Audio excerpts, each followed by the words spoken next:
they're probably beginning to think, what is going on here? Shouldn't they have their RV? We thought so too. It's been crazy. Yeah, the week seemed like a month.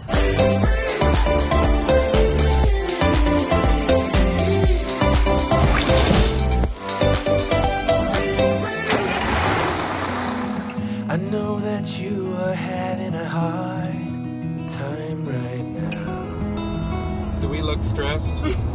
Here we are again. Christmas Eve today.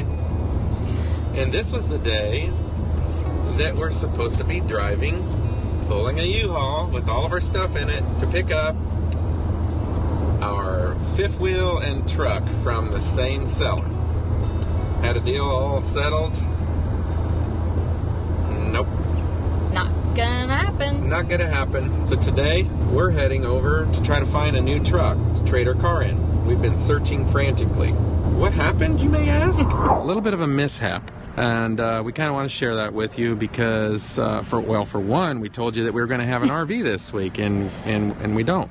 And also, hopefully it's a learning lesson. So here's what went on. We'll just get right to it. Get to it, Brian. Get to it. We had a truck and a fifth wheel picked out south of Houston in Alvin, Texas. By the same seller. Kind of a package deal. Private party. We had everything planned out. We felt pretty good about it. We did have quite a few emails and texts and phone calls from this seller that made us worry from time to time. This was on a Thursday. He asked us for a copy of the checks. He wanted to see them and he wanted to show them to his bank. They were bank cashier's checks made out to him from our lender, our bank. Because he was okay with it. That's what he told us. But he wanted to verify with his bank to make sure. So we took pictures of the checks. We sent them to him. Front only, of course. He took them to his bank, showed his bank the next day. Then he got back to us and said everything was fine. The bank was okay with them. No questions asked. Nothing about the cashier's checks whatsoever. Right. He was a little pushy, but pushy at times. I mean, we were trying our hardest to figure out our plans. I mean, we're working around holidays and my work schedule, and we're doing the best that we could. We understand being nervous on both sides, the buyer and seller side, but this was a little bit over the top. Next thing we know, he tried calling me, and I wasn't able to get to the phone call, so he left a message. And he was belligerent, yelling, saying, if you want anything to do with my property, you better call me right now. Got that message and was like, oh boy.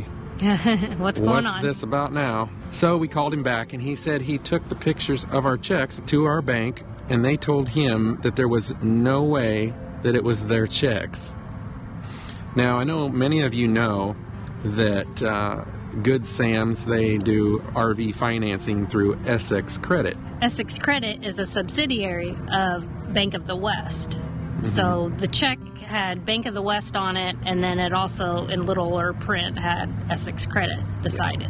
Michelle got on her computer and used this website that she uses through work to verify the routing number of this check and where it would clear through. Sent that to him, and everything was fine again. So he wanted to know our plans and what we were going to do. Instead of flying all the way down or driving 23 hours and then turning around and driving the truck with the RV all the way back here to Palm Springs and then turn around from there and drive back that way for our other reservation plans, we decided we were going to get a small U-Haul and pull behind our car like we did when we very first started. We pulled a small U-Haul, as you might see from our very first video, down to Lewisville, Texas to pick up our motorhome, Vinny. We were going to do the same thing, just put all of our stuff in that, pick up the truck and rig, and then just go 5 hours south of there and enjoy the time in southern Texas for the winter. So we made plans to spend one night in a hotel on the way down there and then stay in a hotel there in the city where he lives.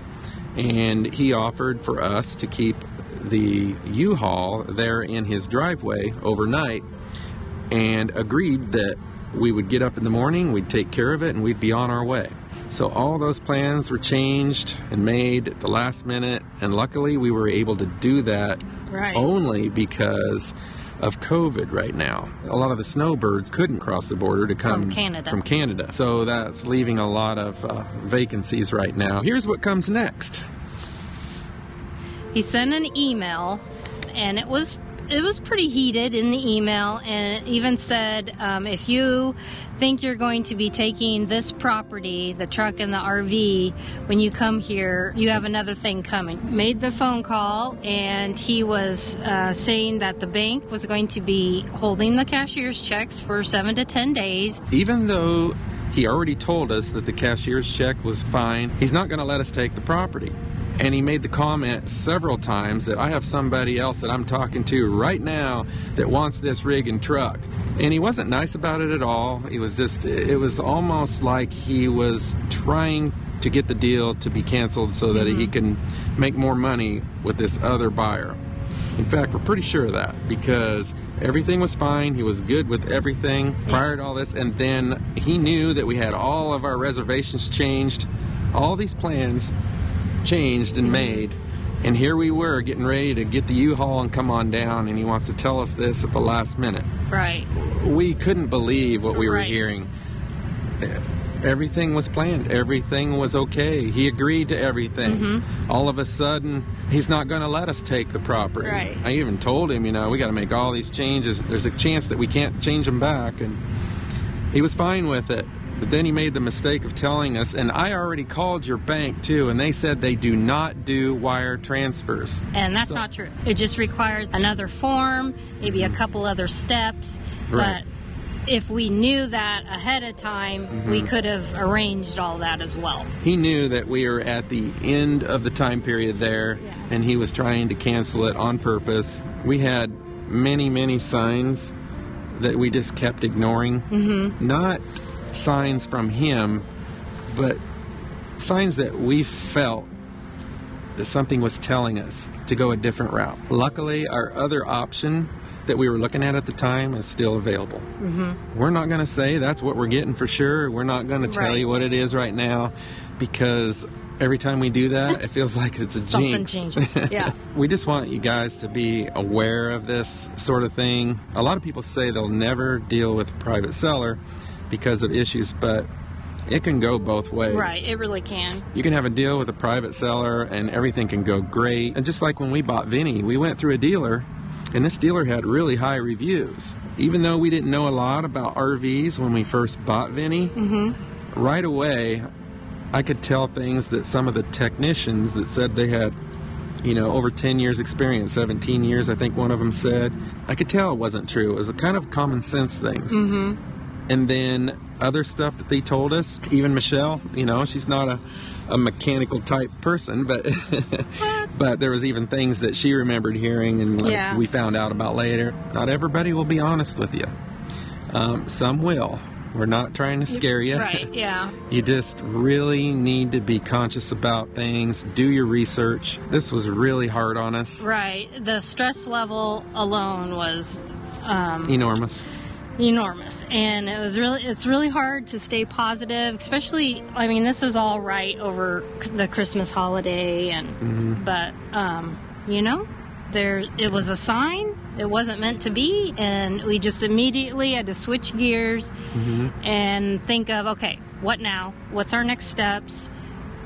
And go from there. Just switch. And that's what we're doing. This wasn't meant to be a cliffhanger. No. Believe me, we would have rather had it gone very smooth, the whole transaction, and us celebrating down in southern Texas right now. We're still going to celebrate. Oh, we're going to celebrate. You're going to have ups and downs. It's going to be a roller coaster ride. That's life. Keep moving along. Don't let it get you down. Move forward. Go to plan B, sometimes C, D, sometimes E. Hopefully not F. Hope we never get to Z.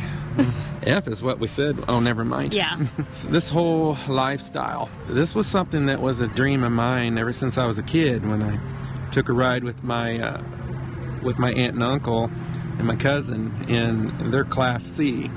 And my cousin and I were up above in the bunk looking down the road as we're going down the road, and I was just stuck on it ever since. It was always just a dream. I never did attempt to try to do this as a lifestyle. I got thinking about things and, the kind of the stress that Michelle and I both went through with work and how life became monotonous. The same old routine life. And I just had this vision of us doing this. Once I had that vision, it made me pursue it and bring the idea to Michelle. All we can say is quit daydreaming about what it is you want to do and create a vision of what you want to do and just do it. Along the way, learn from our mistakes, other YouTubers' mistakes, research as much as you can, and just try to learn from all of our mistakes. That's really what we're here for, is to help. We want to help you so that you don't go through some of the things that we've had to go through. We have one more thing that we want to show you. We got half of this puzzle put together. You ready for this? Let's get out of this desert.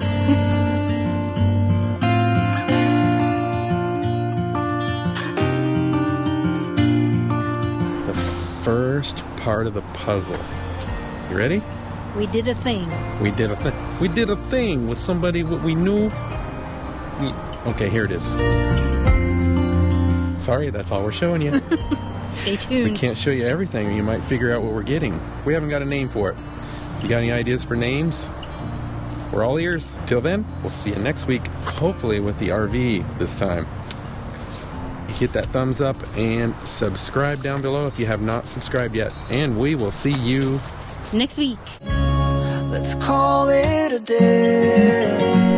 Don't forget to subscribe to our channel, click that little bell, and hit that thumbs up.